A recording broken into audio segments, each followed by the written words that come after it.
Hi,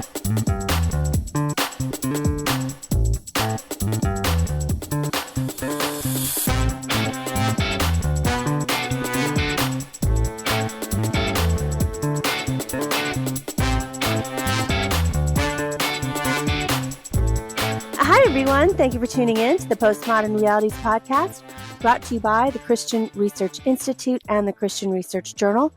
I'm Melanie Cogdill, managing editor of the Christian Research Journal.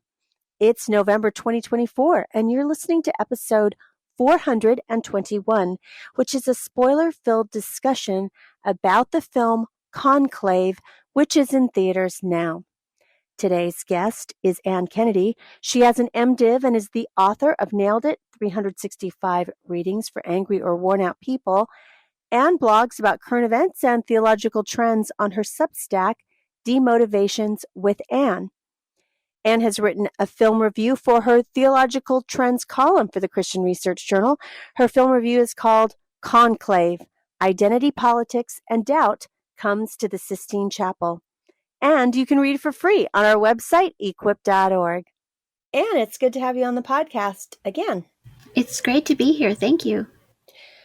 Well, today, as I mentioned, we are talking about the film that is in theaters now called Conclave, which is the follow-up film from the director Edward Berger, who directed the Oscar-winning film All Quiet on the Western Front, his remake of that. And so this is a completely different subject matter for him. It takes place in the Roman Catholic Church versus World War I, although maybe he thinks it's a metaphor for war. And it's garnered a lot of attention because of just the A-lister actors that are in it, including the lead actor Ralph Fiennes, who plays the main cardinal, and then also Stanley Tucci and John Lithgow. So there's a lot of big names associated with it. And also it is doing quite well in the box office. It's an indie film, but it is making a lot of money for indie films and getting very much of a wide audience in the art house crowd. So it has made a splash in terms of its numbers and people seeing it in theater. So we wanted to cover it because it is something that involves religion, and it's usually, I don't think this kind of topic would be all that interesting to the average person. So tell us a little bit about what the film is about. And I guess this was an opportunity to get Matt Kennedy and Ann into the movie theater. I don't know that you guys see movies in the theater all that often. I was trying to remember the last movie I saw in the theater, and it might have been like The Force Awakens or something. I don't know. That's a lot of years ago. So yeah, we don't go to the movies very often, but it is a kind of overwhelming experience to see the big screen again. But the subject was interesting to me, so it was a fun movie. It's especially if you like church things. And are interested in church politics and theology and all that kind of thing, I think it would be a movie that you could see, and it's rated PG. There's not really bad language that I can remember, and there's it's it's a conclave of Catholic cardinals. So, and then there's some nuns on the side, but there's no sex, there's no bad language. So yeah, there's no nudity, but I would say there are some mature themes that are hinted at. So yes, just know that going in. So yeah, explain the film, especially Conclave, because I knew kind of about it in the popular culture, but before going to the film and then talking to you, I actually watched some videos on kind of the history of conclaves and that kind of thing. Yes. So the Pope in the movie dies, and there's 4 cardinals that kind of come immediately into view, including the one played by Ralph Fiennes, who is called Lawrence, Cardinal Lawrence. And it's his job to organize the conclave, to make sure that it goes well, that everybody, all the details of it and all of the politicking involved, to make sure that the next pope who's elected, it's done decently and in order. And then there are the other main cardinal is played by Stanley Tucci, and then John Lithgow. So there's these kind of very well-known actors who play. Their acting is brilliant. Who everything kind of circles around them, and it's they meet in a sort of not the actual Sistine Chapel, but a replica, and um, they they just meet and keep casting votes, and in between they talk to each other and try to change minds in the usual way when there's kind of an election going on. And they, of course, what people think and what people feel shifts over back and forth between conservative and liberal, which I think probably falls along lines that people would expect within, if you know anything about the Catholic Church, and more traditionalist Catholics versus more progressive ones. But the twist comes in that a man shows up. I think he's called Benitez, and he just appears. And then it turns out that the Pope who has died had made him into a cardinal, but did not publish that information. And so Lawrence sort of reviews the paperwork, I guess, or what, talks to him and agrees that he should come in and be part of the council. And that turns out to be crucial for the plot. And so the machinations between the different cardinals come into view, bad behavior, who has been, not chaste, as it were, who is on the side of women, who is sort of homophobic. There's, against homosexuality. All the different cardinals are kind of politicking back and forth. And I think it's probably much more exciting than an actual conclave might be for outsiders. I imagine that, in an actual conclave, it would be exciting for those who are there, but the world maybe wouldn't be as interested in what's going down inside a Catholic synod meeting of cardinals that way. Maybe, but this one turns out to be much more exciting than usual, and not probable by the end. When you get to the plot twist at the end, I thought, oh, that's something that's not believable. You kind of have broken the world apart for me in the narrative structure. So anyway, I don't know how quickly we want to spoil things here. Yeah, we will. As I mentioned in my intro, this is going to be spoiler filled. And so if you have any desire to see Conclave, you should turn this off, see Conclave, and come back to it later, because we will be doing spoilers, including the big spoiler at the end, but we'll leave that in a few minutes. Before we get started, about the film in general, I think some listeners might not come from liturgical traditions.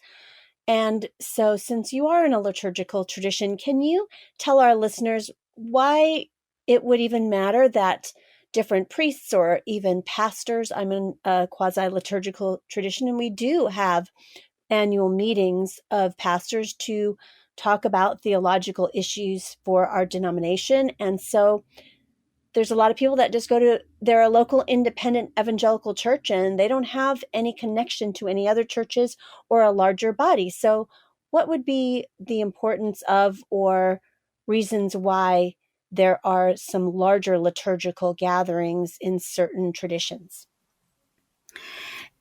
Yeah, it's interesting. My own church, I'm in the Anglican Church in North America, the ACNA, and we chose well, not me because I wasn't there, but our church chose a new archbishop this year in conclave. And it was very stressful. We don't have that many bishops. It was all bishops who are called diocesans, meaning that they are the lead bishop in each diocese.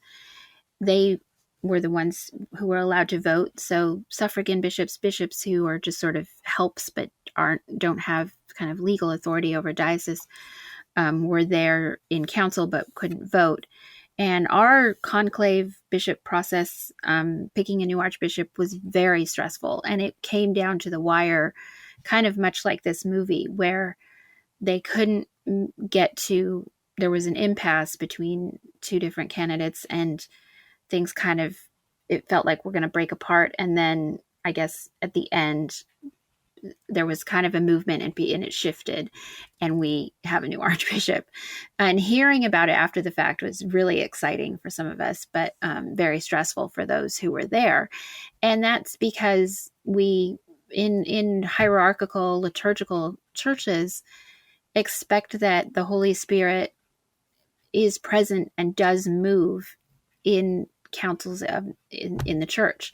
So when all of the people who have authority gather, and they pray, and then they deliberate together, they trust and believe that God is going to work out his will and do something, to organize the church and make it what it is, to bring it along into whichever direction he wants it to go.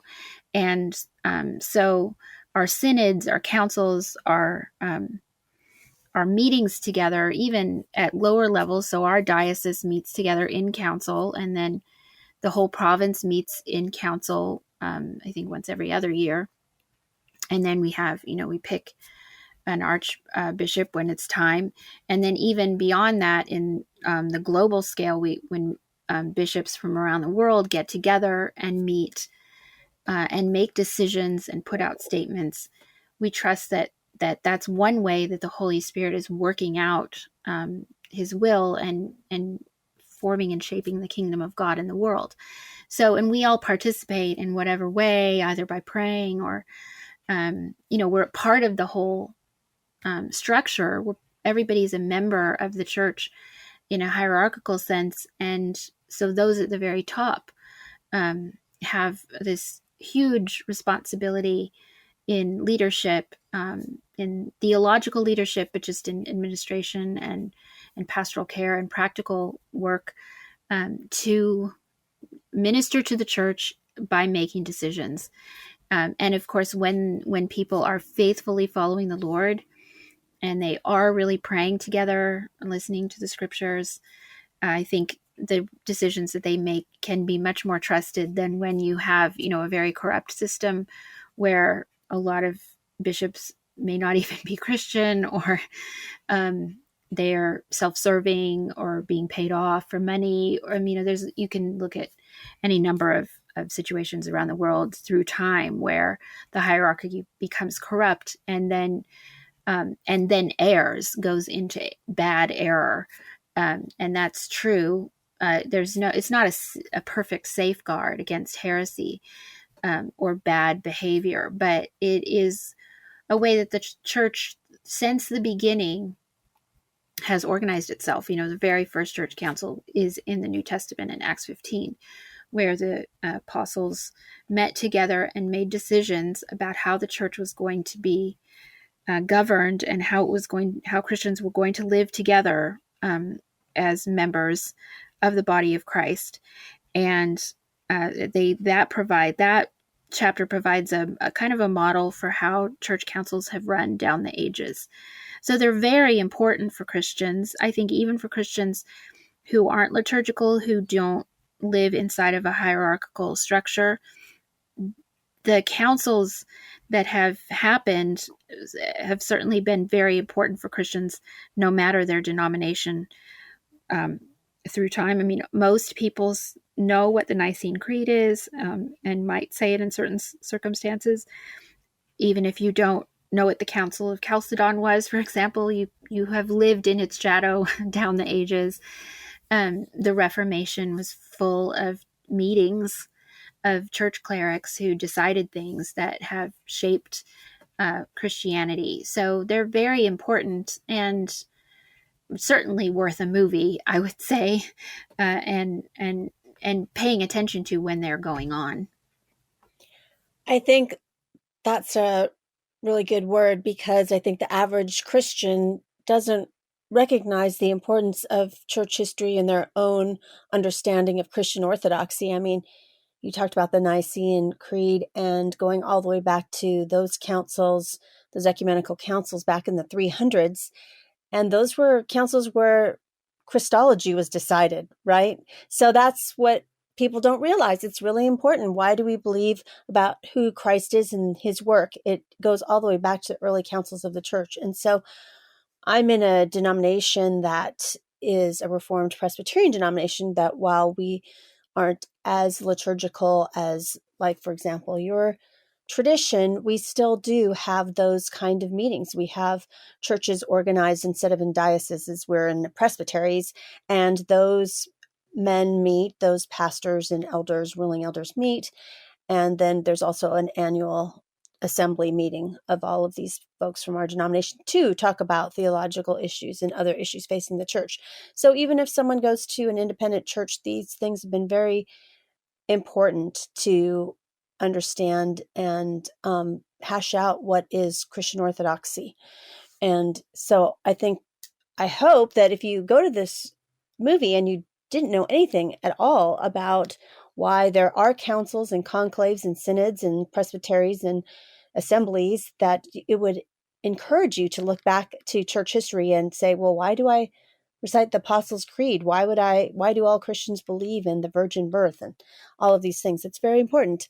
So regarding the movie, what are some of the underlying, like, theological and ideological assumptions about the church and about God, according to the filmmakers? And by the way, I want to mention that this film is based on a book, a novel, so they made it into a movie. But there's some assumptions about Christianity and about the church and God.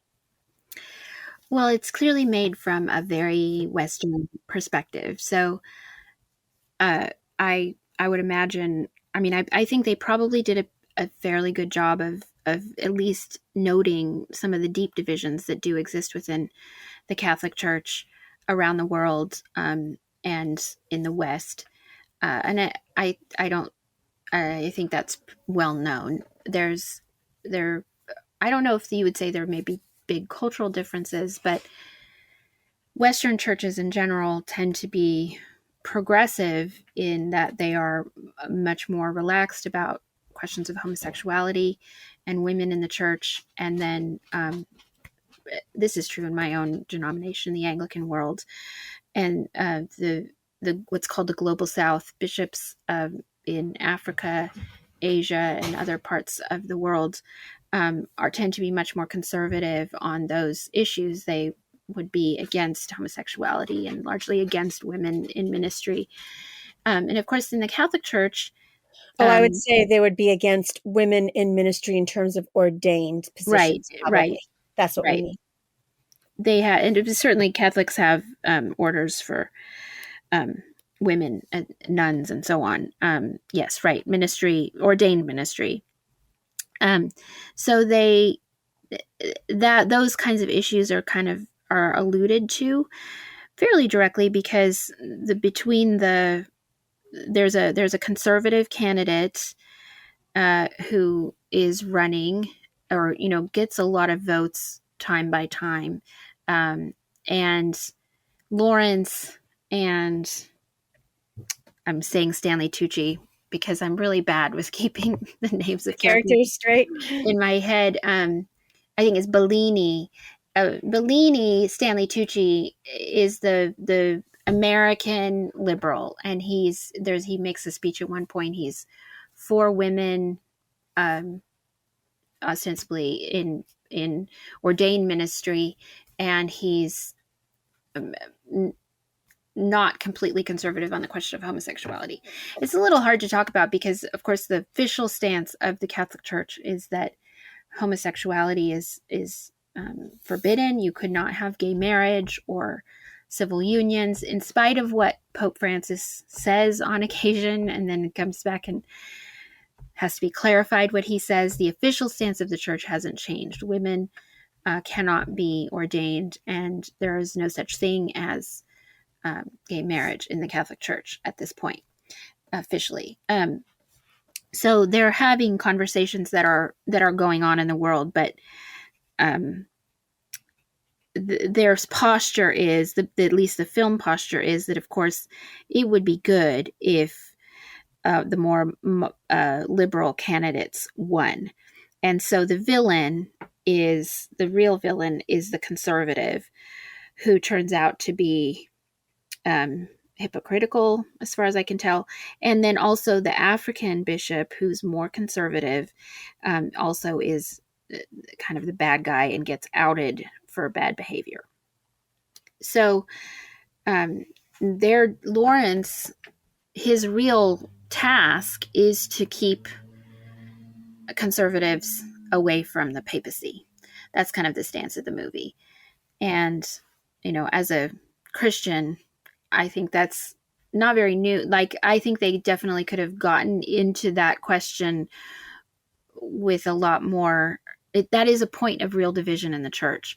And they could have, if they had invited conservatives in to the filmmaking process, they could have ended up with a really much more exciting movie, probably, because who's to say who the villain really should be? I guess it just shouldn't be clearly along ideological lines.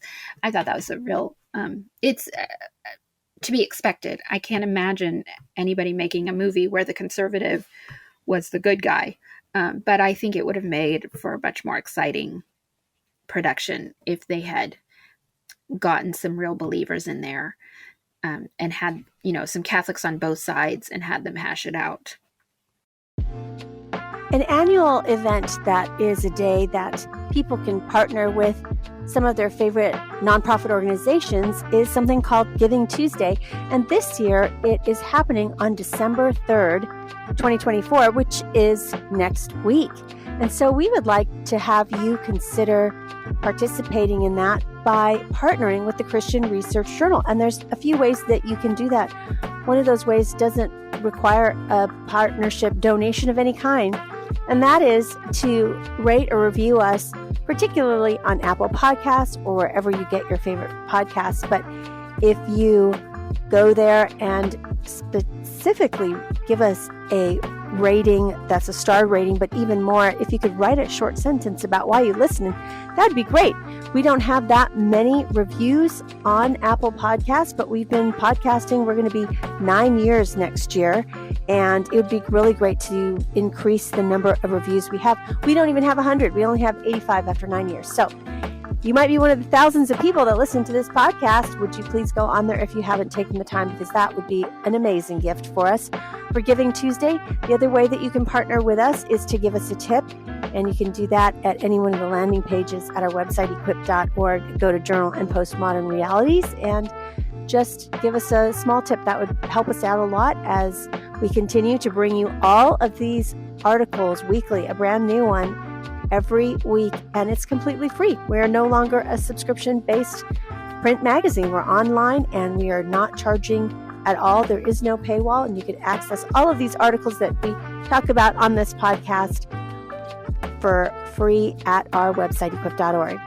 Then the other way that you can help us with a donation for Giving Tuesday would be to go to our website, equip.org, and when you go to Journal, if you click on there, you go to a landing page for all the Christian Research Journal resources, which of course includes our articles, which of course includes audio from this podcast, audio from our other podcast, which is Christian Research Journal Reads. But if you scroll down to the page, about halfway down, you'll see that there are resources from contributing writers to our journal, including the resource Trustworthy about the New Testament reliability, one on bridge building apologetics from Lindsay Medenwalt, something on world religions from Doug Groteis, and something on Mormonism from Corey Miller.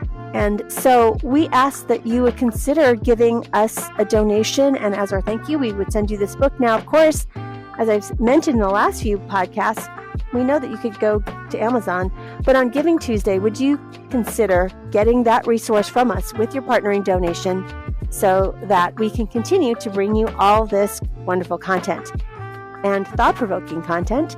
And so now, back to my conversation about the film Conclave, starring Ralph Fiennes with Anne Kennedy.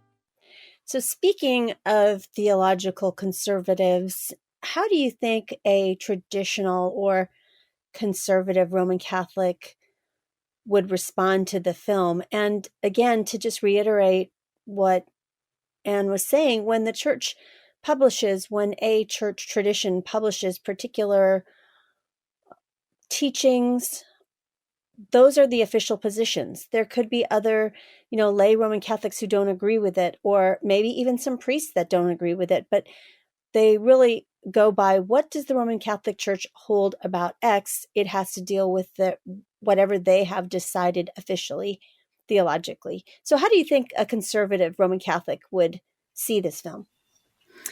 Well, I think a conservative would not enjoy the film, or they might enjoy it, but they would disagree staunchly. Just another point, you could tell um, the bad guy is the one who wants to have the Tridentine Mass come back, for example. Uh, and so I know people who love, in my area, who love that service, that Mass in And just so Latin. our listeners know, that's the Mass that's only in Latin. It's only in Latin, and it's very liturgically high. Um, and there are certain churches around here that are allowed to offer that Mass, but under only very specific circumstances. And it's a point of grief for many people that it's so circumscribed. I know in our town, when it happens, people come from, like an hour radius to attend a Mass like that. And so that is a big point of contention. And I think just sort of writing it off like, oh, those people who like that, they're villainous, uh, lacks nuance at the very least. And then I read a little bit, and I think that um, one of the Catholic, a Catholic website reviewed the movie and said that there's no way that the plot could have actually gone down the way it did, because by allowing this cardinal, who had been made cardinal in secret, to join the conclave, that wouldn't have happened, because part of the rules say that you have to publish when a cardinal has been made. It can't be done in secret. And I'm sure there's other canon law situations through the movie that are not, uh, that they play fast and loose with. They may just be ignorant of. Um, but I think in other cases they probably got it spot on. They make this long sort of declaration each time they take a vote, and I imagine that they probably got that correct. But I think that there's probably a lot of little details that, if you were really Catholic and you really understood the teachings of your church and all the minutia, would bother you as you watch this movie. I feel like if they made a movie about an Anglican conclave, I would have been irritated by a lot of little things that they got wrong. So, do you think that the filmmakers portrayed the traditionalists in a way that they would say that's exactly how a traditional Roman Catholic is, theologically and otherwise? I think they're very unfavorable to conservatives. They come across as clownish and villainous, and I know conservative Roman Catholics who don't fit that bill at all, who are very reasonable, mild-mannered people who don't want to crush women under their heels, and who are just regular people. And I know there are cardinals who are conservative, traditional, who are not caricatures, wicked, corrupt, bishops.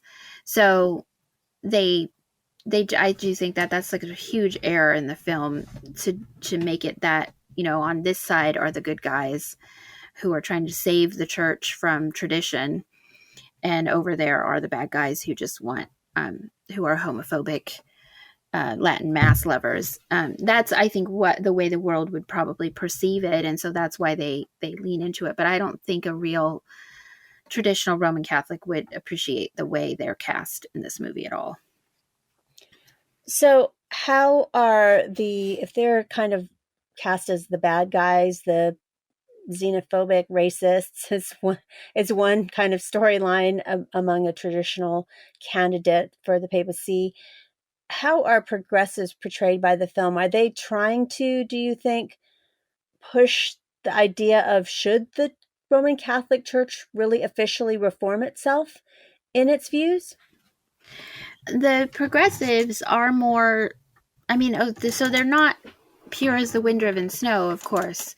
Um, Bellini, played by Stanley Tucci, comes across as grasping for power, I thought. And Lawrence, the lead, is expresses that he has doubts about God, and he tried to resign from being in his position, and the Pope wouldn't let him. And so but that, his doubt about God is shown as a really good thing. He's kind of wrestling with it, and he's tortured, and he's overwrought. But I think that that those are shown in the film to be the better way, that rather than certainty, which he is one of the key points of the film.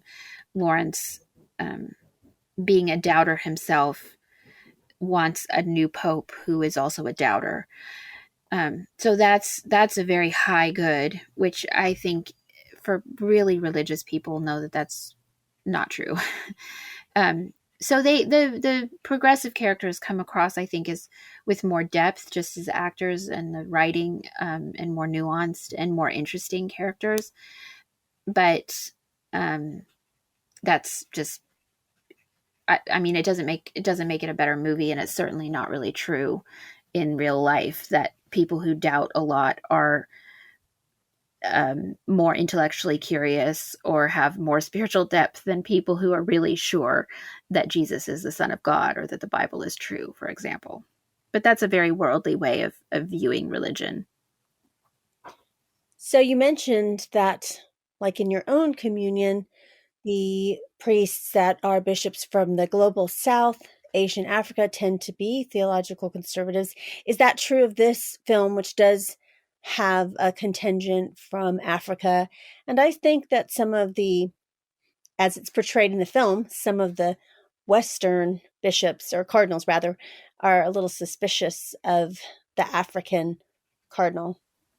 Yes, so there are, one of the African bishops is in contention for the papacy, and he keeps getting a good number of votes until he's knocked out through sort of you know machinations. And he is viewed with suspicion by the Western bishops mostly. I found this to be actually pretty racist view.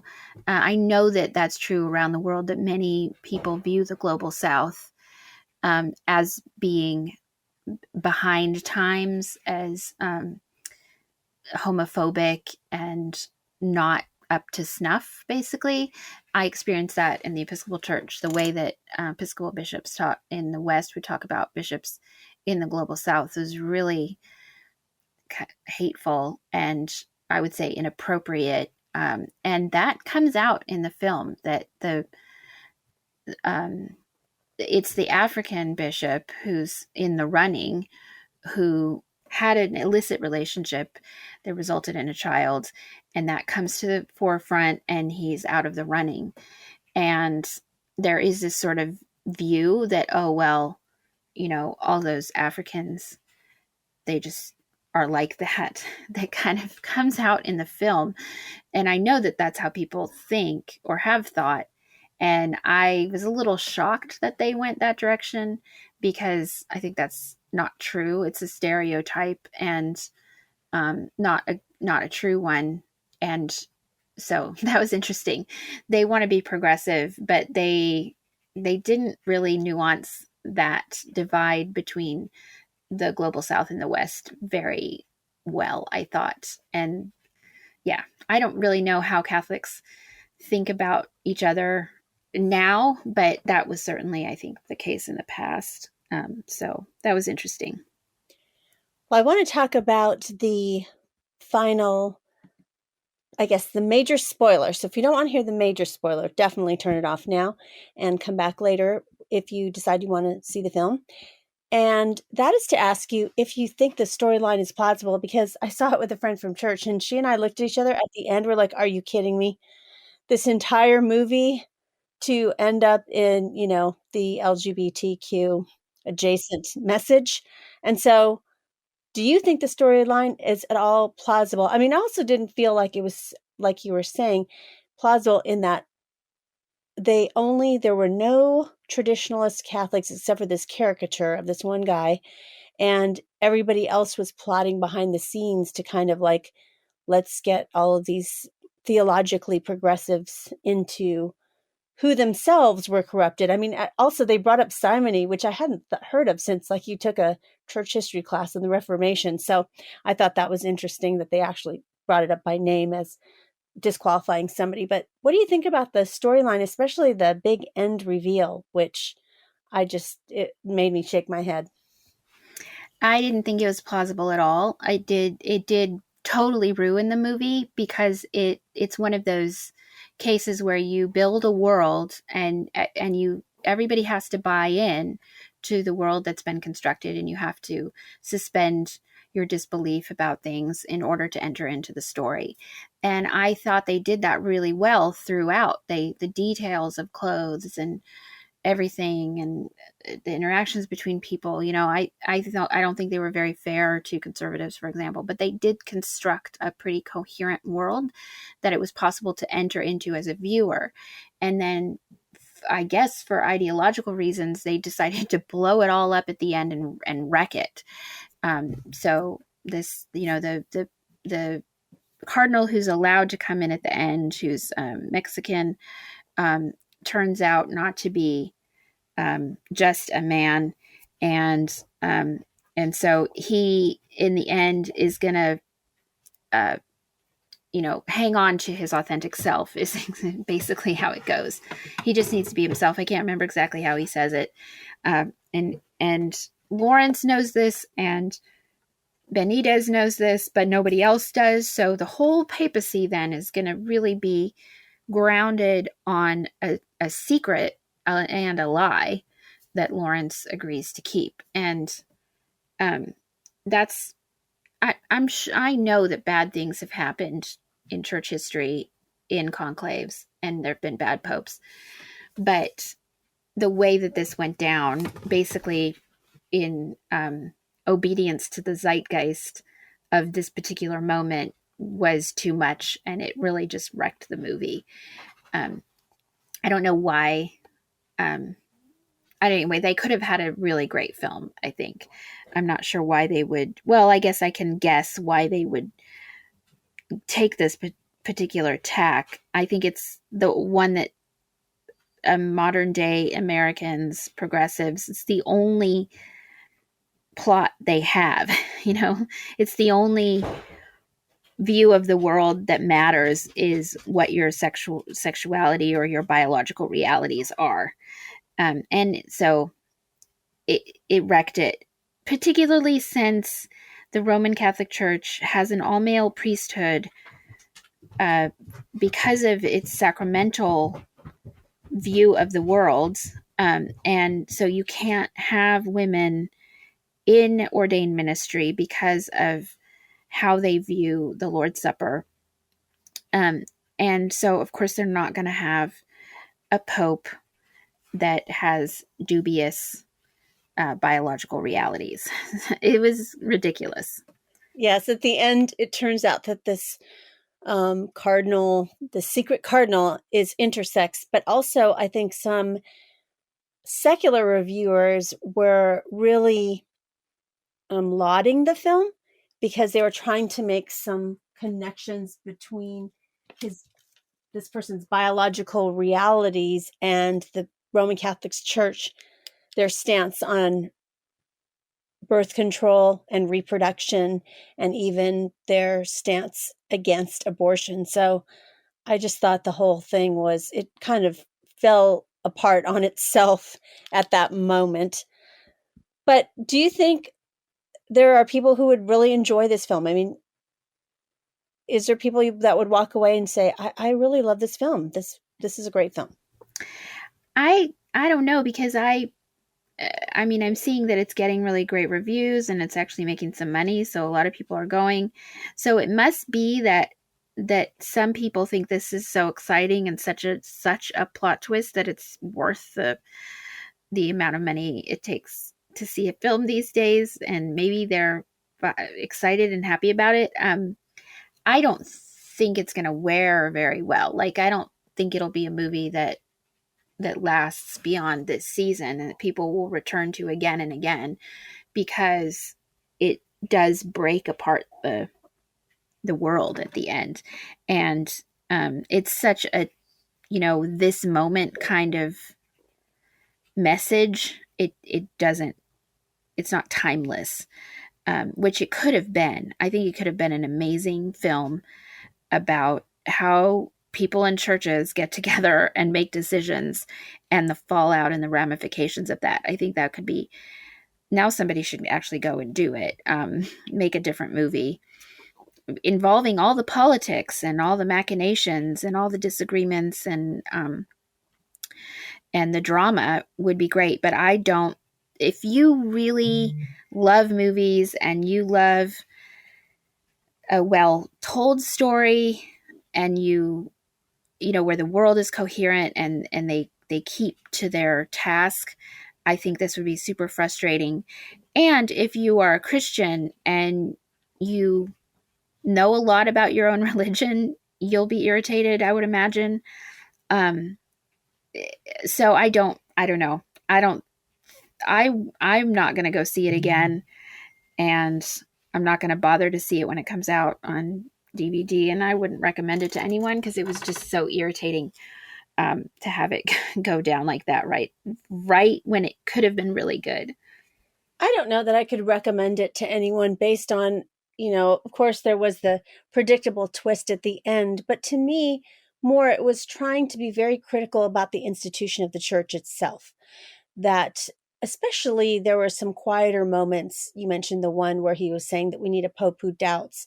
And then one of the other cardinals asks Cardinal Lawrence, like, well, do you not believe in God? And he said, no, I do believe in God. I don't believe in the church. But to me, right there, that's just like an unbiblical statement. I mean, the church is united to Christ. And so I think the thing that got me more, just I feeling frustrated, like you said, was just all these misstatements about the doctrine of the church, honestly, and how they portrayed the church. And so, what was the overall message of this film that you took away? Okay, well, can I also just add to that it's also just in a cynical view, it's kind of ridiculous because uh, if all these people who've devoted their lives to the church, even if they are doing it in a totally self-serving, self-seeking way, just for gain and honor, um, are still in some sense like they're devoted to the church.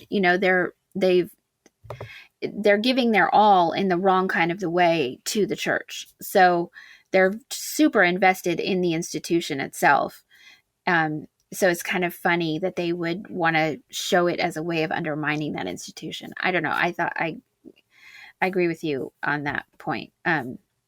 So remind me of the question you just asked. Well, I just said, well, what was the overall message of the film? I was just commenting about the part that I couldn't recommend to anyone because it was just so theologically wrong about the doctrine of the church itself.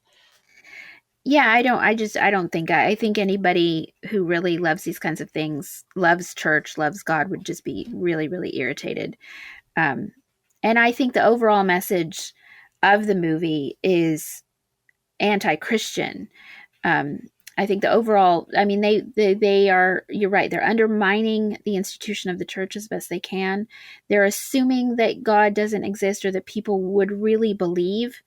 That's one reason why the caricature of the conservative is kind of ridiculous, because most conservatives, ideological conservatives in the church, or many of them anyway, are true believers in God and are anxious for the well-being of the faithful.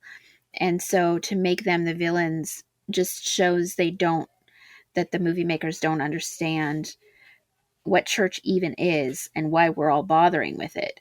And, the highest good of our culture is said to be doubt, except in yourself. That's something you must never doubt. And they did a good job of just um, fulfilling and reaffirming progressive um, values about selfhood and the love of the self, and nothing beyond that, which is really tragic.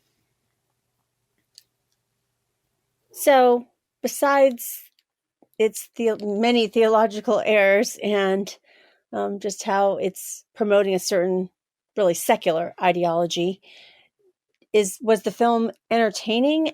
And did you think it was well acted? I thought it was very well acted. I'm just going to make a prediction now.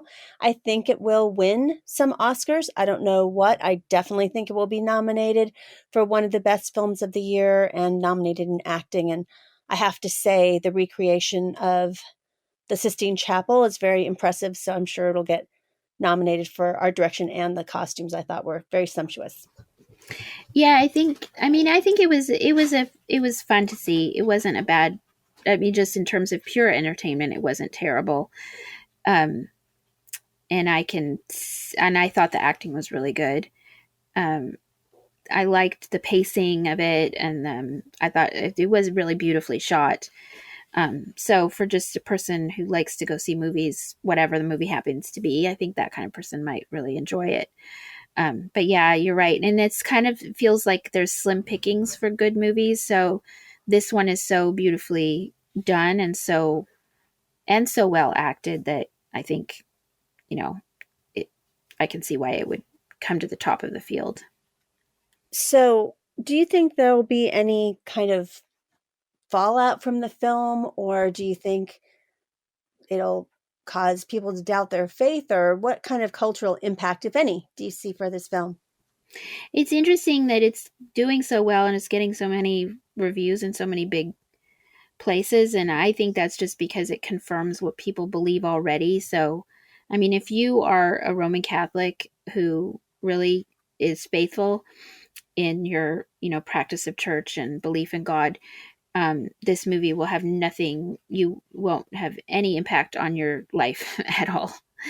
But for those who are looking for reasons to be angry with the church and God, and um, that they'll take this, I'm sure, and add it to the growing fire of discontent, and that's too bad. I think it's just another excuse that people have to not really understand what Christianity is, why it matters, what Christians are doing, what worship is. So I mean, I don't know. On the other hand, people might think, wow, would this really happen? Maybe I should go find a Roman Catholic and ask them, and that might be good if they talk to somebody who would really know and find out, nope, this is not a thing. I'm hoping that that's what happens. Well, on a note that's not related to how much of a critique of the church this film was, can you leave our listeners with an encouraging word about the church? What if people are feeling discouraged? They do say, okay, I see infighting in churches, I see hypocrisy in churches. Also, it's hinted at there were, various sexual abuse situations that are kind of hinted at in this movie. And of course, we know the Roman Catholic Church has faced that as well as other various different communions as well. So, what about the person that's feeling doubtful, but also very discouraged about the church and wonder if they should persevere in going to church?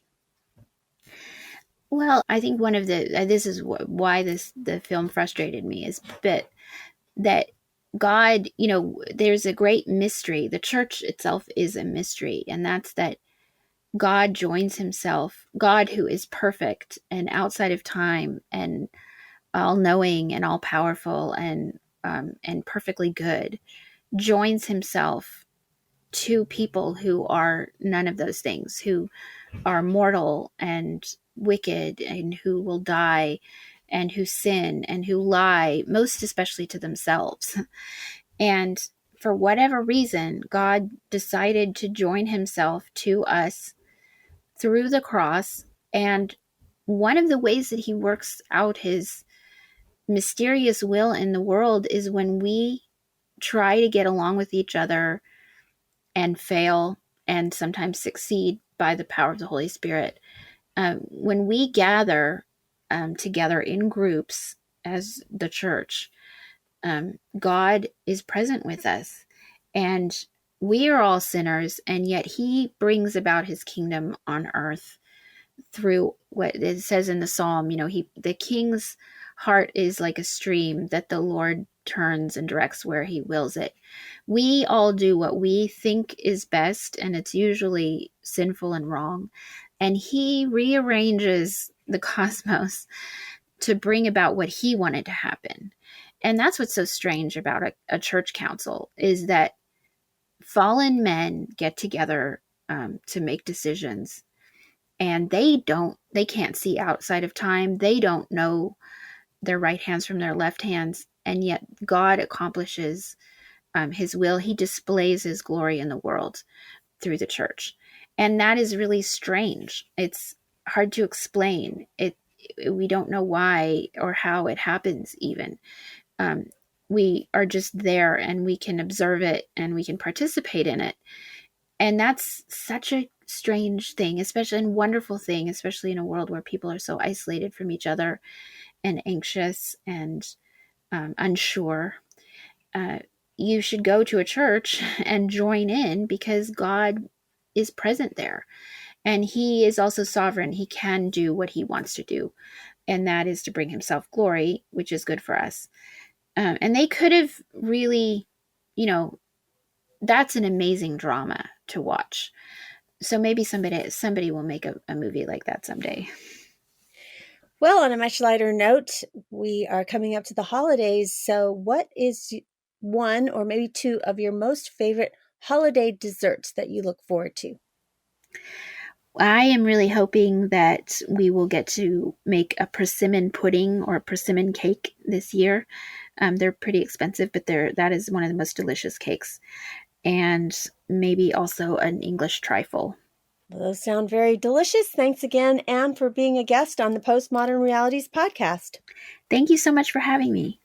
You've been listening to episode 421 of the Postmodern Realities podcast.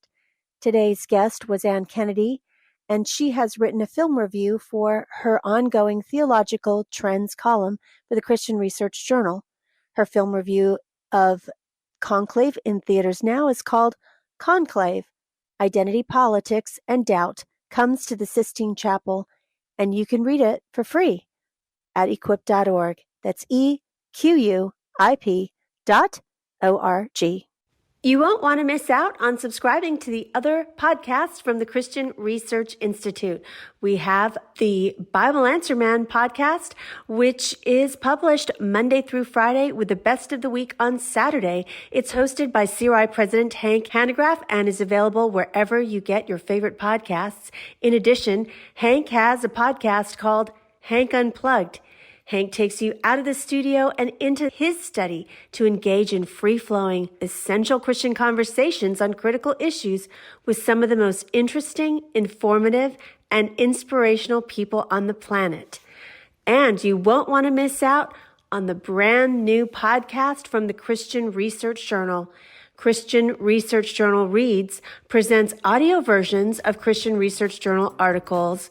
It was a print incarnation of almost 45 years. It's now on the web, as you know, with new articles every single week. So you won't want to miss these audio articles of some of our most popular and most accessed articles on our website, equip.org.